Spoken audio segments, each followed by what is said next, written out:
Esther. Ndinobva kwaMudoko kwaGozi. Esther ani? Chabveka. Ndakaisika sende muya murume. Ngere uroyi. Kumuka usiku. Madhimoni yanomuka usiku yanondiradzikidza. Yakandiradzikidza achidhimoni choenda koshanda basa. Ini ndakaramba. Zviri kunzwikwa. Ndonza kwirishiwa kucheche kuyawo. Wachindurutsisa handingarutsi. Wachindipara handingapari hadzingaperi. Kireshwa mukadzi mukuru wese kuchakireshwa. Kuti uri bude hari bude.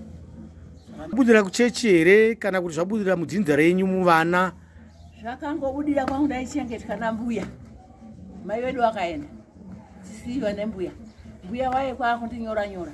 Wabhinzi waye kwakunditora kwakundinyoresa kwakundipara nyora. Wabhinzi wandipara nyora.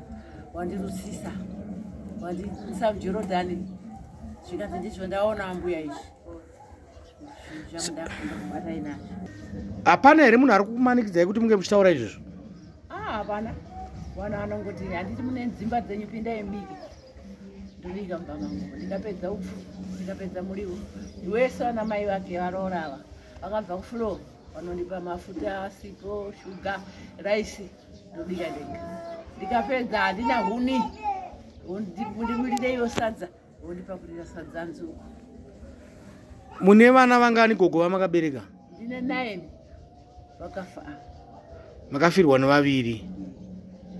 Vatofa vakura. Handichazivi kuti ndakauraya here sekuti munhu vanga vasina kudzidza havana kunyorawo kuti chatishungurudza kuti ndife ngeichi.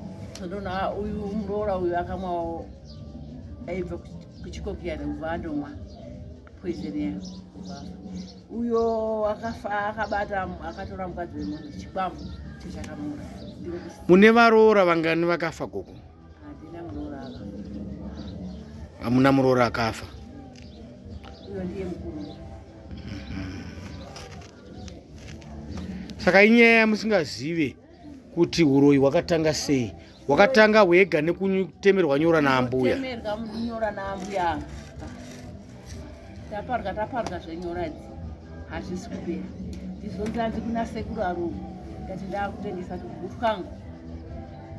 Ndiende koona sekuru iva. Sekuru abva anditira makorokoto akati mbuya handichakubhadhariseiba. Ndichakupai mare muende kotora zvinhu izvi. Kune zvinhu zviri kurira kunge zvimazingizi mumba imomo. Imi munozvinzwa here? Kuzviona handizvioni. Unonzwa zvinenge zvichiti kudii zvinhu izvozvo? Zvitoti kukaedza zvaenda. Saka vana vamuri kunzi makauraya gogo vangani? Vana ngavатatu vemuroora. Makauraya vana 3 vemuroora. Vanga vari vana rudzi? Uyu afa mukomana. Ava vakafa vaambasikana. Na wenyu? Ndoshoshungurudzika. Vana handichataudzani navo. Vakandiona unoona kugwarana kunditiza. Ndikati babava vari kunditiza. Handizivi kuti ndiri muroyi asi ndiri muroyi. Nokuti pari kubuda pane dhimoni rinovamutsa. Pane dhimoni rinovamutsa mbuya ndiwo wakarara. Dhimoni robuda roenda koite basa. Ndikazomuka ndama.